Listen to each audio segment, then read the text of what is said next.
They all headed off on the big family trip. 4 cars, 17 people, and one group chat I wasn't even part of. I woke up to a house that felt abandoned. When I called, Mom answered, her voice casual. We thought you were already in the van with your cousins. I didn't say a word. 2 hours later, Haley slipped up. She sent me a screenshot by mistake, definitely meant for her friend. He's really not there? OMG, our plan actually worked. I just typed back, Merry Christmas. Nothing else. Then without saying a word, I logged into my Airbnb account and canceled the $12,500 reservation. And that was just the beginning. At exactly 8:03 a.m., my phone exploded. 101 missed calls. One message stood out. Just one word. Emergency. You know, last Christmas, my uncle half laughed and said, must be nice not being invited. That was right after I offered to cover the entire family dinner. At the time, I chuckled, thought he was joking. Now I'm not so sure.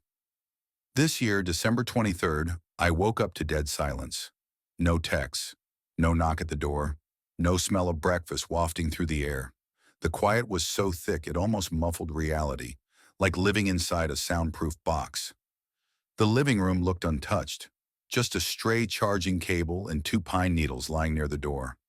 My suitcase, still in the hallway, hadn't even been unpacked from the last business trip. Toothbrush, dry, wallet, right where I left it.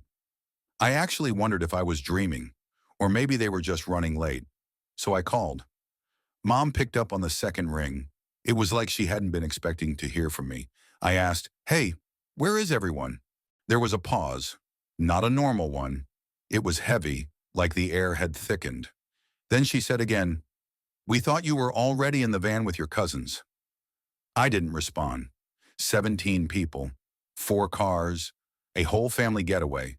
And somehow no one realized I was missing. Not a single call, not one message. No one even saved me a seat. She tried again.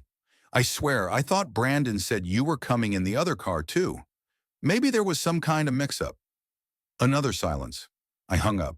No shouting, no questions about why I was left out of the group chat, why nobody mentioned the trip, why I had paid for that mountain Airbnb, $12,500 on my card, and still didn't make the cut. 2 hours passed, then my phone lit up. It was from Haley.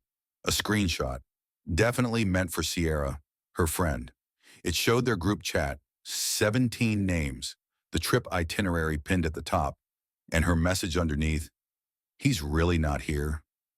OMG. Our plan worked. I stared at it, didn't reply, didn't call. I just sat down at the kitchen table, opened my laptop, signed into my Airbnb account, and quietly canceled the reservation. It processed fast. Refund would hit my card in 3 to 5 business days. Then I sent just one message back. Merry Christmas. No punctuation, no smiley face, no yelling, just a single sentence I knew they'd never forget. Half an hour later, my phone started buzzing again. 42 missed calls, then 70, then a text with one word, emergency. I turned off my phone, because now it was time for step 2. When I finally answered a call, it was Dad. His voice was ragged, like he'd already been shouting. What the hell did you do? You canceled the whole damn house? No, I said, cool as ever. I canceled my booking, which just happened to be the entire reservation, because it was all on my card. You think this is funny? He barked. There are 17 people standing outside a cabin in the snow. You think I'm funny, I said, then hung up. An hour later, I turned my phone back on. By then, the chaos had reached full volume. Missed calls from Mom, Aunt Denise, Cousin Ethan, Haley, even Brandon, Haley's boyfriend, who apparently made it into the family faster than I could get into a group chat. I didn't respond. I just watched, because for the first time in forever, I wasn't rushing to fix what they broke. Here's the part they didn't see coming. For 3 years straight, I was the one paying for every holiday rental. They always said, we'll pay you back. That day never came. Every birthday gift for their kids. Me. Every time Haley's car broke down, guess who she called? Not out of love, out of habit, because I was the default. Mom used to say, you're the responsible one. That's why we lean on you. Number I was the quiet one. That's why they thought I'd never push back. They treated me like a limitless credit card, always available. Apologies were fake. The lies? Very real. By Christmas Eve, they were desperate. Mom texted, "We didn't mean to leave you out. There was just so much going on with Haley's kids and Brandon's visa. Please don't let this ruin Christmas." I didn't reply. Haley posted on Instagram from some roadside diner in the mountains. Black coffee, messy bun. Caption said, "Family means not always agreeing, but always forgiving." I actually laughed. The comments were pouring in. "Stay strong, babe. You got this. All families fight." I kept seeing messages like, "Hope things settle down soon," but people show their true colors when it really counts. And then I saw something I wasn't meant to see. A story popped up on Haley's private account, the one I'd been unofficially blocked from for months. It was a screenshot of the family group chat, minus me, of course. Her caption, "He's finally out. Can't believe it took this long." Right beneath it was a photo of the Airbnb refund email, the same one I had received. They'd planned the whole thing, counted on me to foot the bill, knew I'd be left out, and still assumed I'd pay. So I started digging, looked through my bank statements. And it wasn't just Airbnb. Haley had been using my Netflix account, my Spotify, my Amazon Prime, along with a bunch of same-day orders for hiking gear. Not a single one of those purchases was for me. I hadn't even known about them, but they were all charged to me. Then I spotted it, $780 spent at a ski rental shop in Aspen. I've never even been skiing. They'd used my login, my saved payment info, and my identity like it belonged to them. I took screenshots of everything. Then I scrolled way back to an old family group chat from 2 years ago when Haley begged me to help her consolidate her debt. Just for 3 months, she said. It had been 31. Silence had turned into sabotage. On Christmas night, I made a move. Not public, at least not yet. I posted to my close friends on Instagram a screenshot of the refund confirmation with a quiet caption. Turns out I wasn't as invisible as they thought. By the next morning, the messages came rolling in, from people I hadn't heard from in ages. Cousin Ethan messaged, "Hey man, I didn't even know you weren't invited. That's seriously messed up. I only went because they said you couldn't come." Aunt Denise texted, "Wait, you paid for all of this? I thought your parents were covering the house." Haley was silent. But Brandon, Haley's golden boy? He was the real jackpot. He texted me, nervous at first.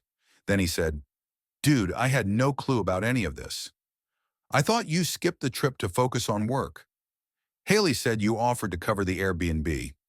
Then she told us you don't like being around people anymore." Then came the word that set me off. Fragile. The same word Dad used last year when I told him I was drowning at work. "Fragile boys don't last long in the real world," he'd muttered. Brandon's message opened the floodgates. That night he called. His voice trembled. He spilled it all.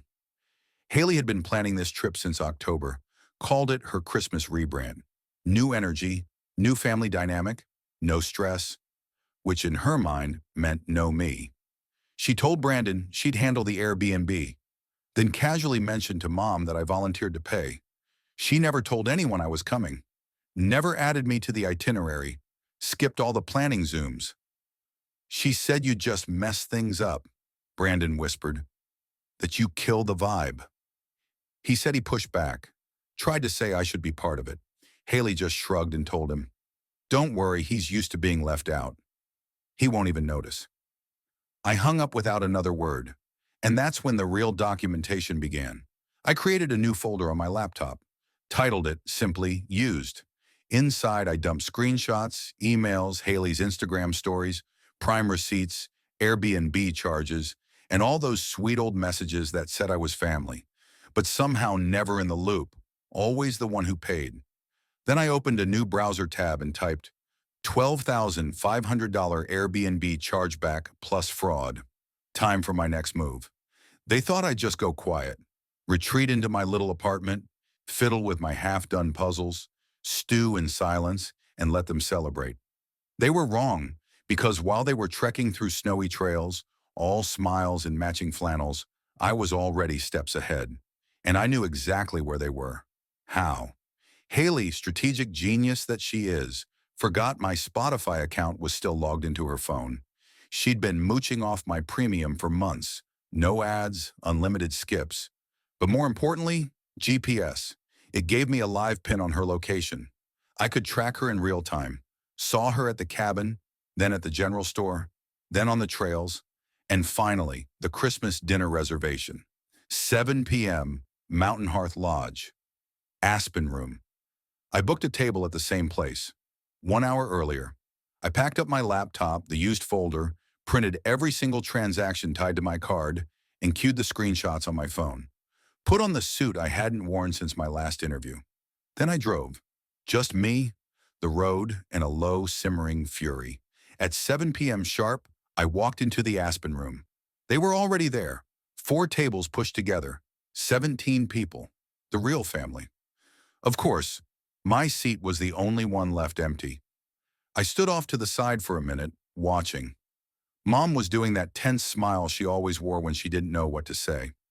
Dad looked way too relaxed, pouring wine like he was hosting a political fundraiser. Haley, as expected, was glued to her phone, probably scrolling through the likes on her Blessed Christmas post. Brandon looked like he'd rather be anywhere else. Then I made my move. I walked straight over. The room dropped into silence. Forks froze halfway to mouths. I started to speak, and I think it was Aunt Tanya who muttered under her breath, "Oh no."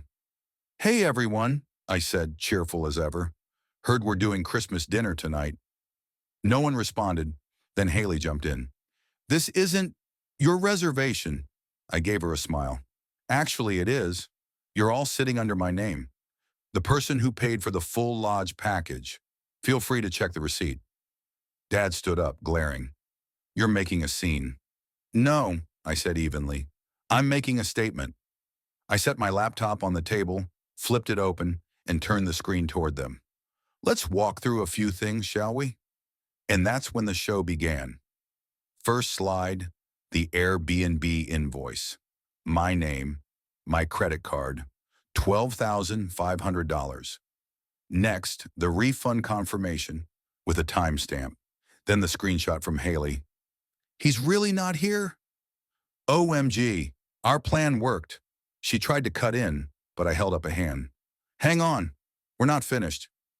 I pulled up the Amazon orders, ski boots, hiking gear, Haley's brand new parka, all charged to my Prime account. Then I clicked through to Netflix, Spotify, Uber, all under my name, my payments. I looked straight at my parents. "Remember the groceries you said came from your pension?" I pulled up those receipts too. "That's funny. My card says otherwise." Finally, I reached into my folder and slid out a single sheet of paper. Haley's private Instagram story. The caption, "He's finally out." Can't believe it took this long. The room went absolutely still. Mom's face was pale, like she'd swallowed a shard of glass. Dad's jaw was clenched so hard, I thought he might break a molar. And Brandon? He stood up slowly, cleared his throat, and said, "Yeah, I'm out." Haley blinked. "Wait, what? Are you serious?" He raised a hand to stop her. "I gave you the benefit of the doubt. But this is beyond petty. It's straight up cruel. You used him, lied to all of us. For what? A picture-perfect holiday post?" Haley stumbled through a defense. "You don't understand." "I understand plenty," he shot back. "I'm not spending another night in that cabin. You people are unbelievable." The split had begun. Aunt Denise leaned over to whisper something to Mom. Uncle Ethan spoke louder. "Wait, you were the one paying for all of this? I thought you just didn't want to come, man." And then Dad exploded. "This is exactly why we left you out," he yelled. "You always turn everything into a guilt trip, always playing the victim." I stepped forward, calm, controlled. "No," I said. "I'm acting like someone who's sick of paying for the privilege of being ignored." Then I pulled out one last item, a portable speaker. I hit play. Haley's voice filled the room. "Don't worry, he's used to being left out. He won't even notice." Clear as day, a voice memo from weeks ago, sent to Brandon, saved automatically. Haley lunged forward. "Turn that off." I turned up the volume. Mom stood panicked. "Please, we can talk about this." "No," I said. We've had enough talks. Then I pulled out a small card. Just business card sized. Plain serif font, black ink. It read, "This dinner was paid for by the one you left behind. Bon appetit." I placed it right in the middle of the table, closed my laptop, and walked out. Behind me, chairs scraped back. A plate clattered. Someone muttered, "Jesus Christ." Outside, snow had just started falling. By the time I reached the city, the story had already started to spread. Brandon went straight home after dinner and posted something short but razor sharp. Sometimes you don't realize until it's too late that the people closest to you are fully capable of cruelty disguised as tradition. No names, he didn't need to. Everyone put the puzzle together. Fast. The next morning I made it public. Posted a thread, no theatrics, no dramatic caption, just the facts. They left for a big family trip. 4 cars, 17 people, and a group chat that didn't include me. I woke up alone in the house I paid for. 2 hours later, my sister accidentally sent a message meant for someone else. "He's really not here? OMG. Our plan worked. So I canceled the $12,500 booking, and then I hit play on the truth. I posted screenshots, credit card transactions, voice memos, messages, the lodge receipt, and that final image. Me standing while 17 people sat frozen in silence. It blew up. Thousands of likes, retweets, comments. People flooded my DMs, sharing their own stories. The sibling who always took advantage. The parents who used guilt as leverage. The relatives who only remembered your name when rent was due. One reply stuck with me. "You didn't just cancel Christmas, you reclaimed it." The following evening, Mom messaged me. "Please take the post down. People are calling. We're humiliated. This was never meant to be public." That's what Mom messaged first. Then came Dad. "You've taken it too far." He even mentioned lawyers. And of course, Haley hasn't stopped crying. I didn't reply. The following day, Haley finally sent a message of her own. Just one line. "You ruined everything." This time I answered, "No, Haley. I didn't ruin it. I revealed it." A different kind of Christmas was taking shape. On December 26th, I uploaded a video. Just me, sitting in a single chair, plain white background, voice calm and steady. I started with this. "I didn't want to make this video, but I was cast as the villain before I even knew there was a script. You planned a holiday using my money, erased my name, and laughed when I wasn't there. So this? It's not revenge, it's the truth, for the record." Then I laid it all out. The quiet years spent being the dependable one. How they used me, left me out, and then tried to gaslight me into guilt. I played the voice memo. Haley's words, clear, undeniable. And I closed with this. If you're watching this and you've ever been the one left behind, this is your sign. It's not your fault, it's theirs. Within a week, the video hit 3 million views. They scrambled to regain control. Dad posted a half-hearted apology on Facebook. "Families fight. Real men keep it private." Uncle Ethan commented, "You should have just invited him." Haley tried a reframe, an Instagram story with a black screen and some vague quote. People change when you stop letting them manipulate you. I see clearly now. I actually laughed. She was rewriting the story she authored, only now she was the one playing the victim. And then something unexpected happened. 3 of my younger cousins, the quiet ones, the overlooked ones, messaged me. Each said some version of the same thing. "Thank you for saying what we never could." One of them added, "I saw myself in your video. I thought I was losing my mind. Now I know I'm not." That moment, that hit harder than anything else, because it meant this wasn't just about me. This was a blueprint for breaking free. Then came the business offer.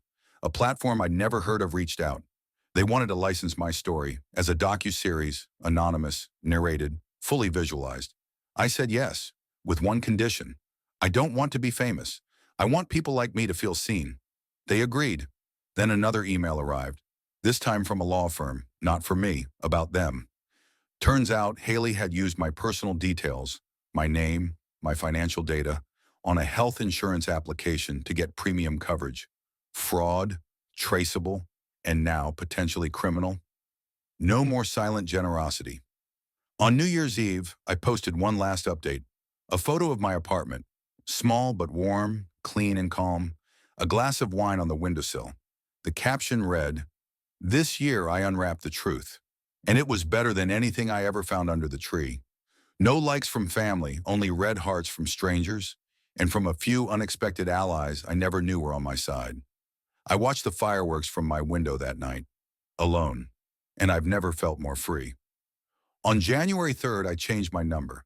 No warning, no mass text, no soft lingering just in case. I let the old line die, like a voicemail nobody checks anymore. The final few messages rolled in, right on cue. From Haley, "Are you really going to erase all of us?" From Dad, "You've made your point. Now act like a man and fix this." From Mom, "You're still my son." That has to count for something, doesn't it? Number it doesn't, because what finally cut through all the noise, what burned through every excuse and memory, was the truth. I was never included out of love. I was included out of convenience, out of utility. The moment I stopped paying, stopped bending, stopped apologizing, I wasn't part of the family anymore. I was a problem, a disruption, a threat to the story they wanted to keep telling. I didn't ghost them. I outgrew them.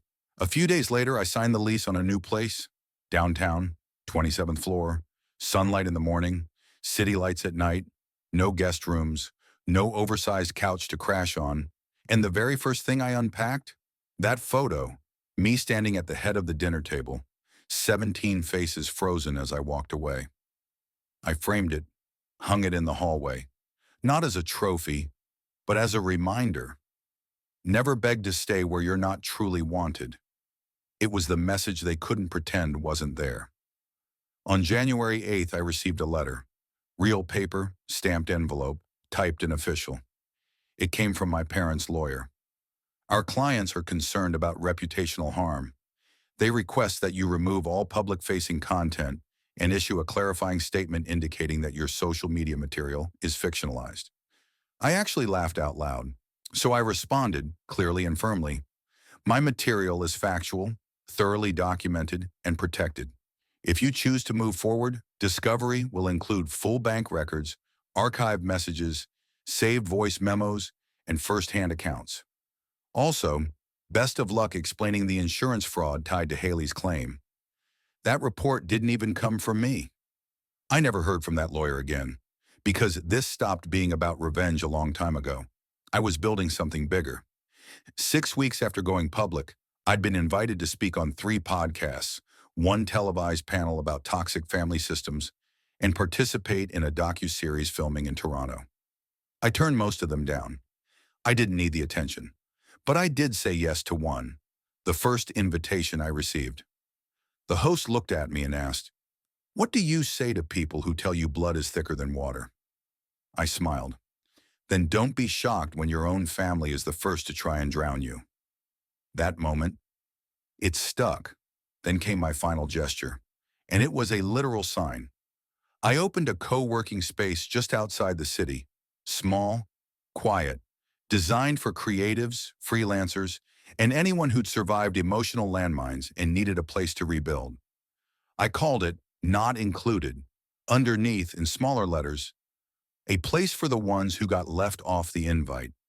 On opening day, I taped something to the front desk, a framed printout of Haley's first message. "He's really not here?" OMG, our plan worked. Beneath it, one quiet sentence typed in bold. "And now I am." I don't miss them. I miss the version of them I made up in my head. People sometimes ask if I've forgiven them. I tell them this: I've released them. That's not the same thing. I don't hate them. I don't wish them harm. I just don't carry them anymore. I don't answer calls from unknown numbers. I don't scroll through old messages. I don't look into mirrors and wonder if I should have said or done something differently. Because the truth is, I showed up. I gave. I supported. And they still chose to leave without me. My final words to them weren't loud, but they were permanent. When Christmas card season came around, I sent out just one. No glitter, no warm wishes. Just a photo. Me standing proudly in front of the "Not Included" sign.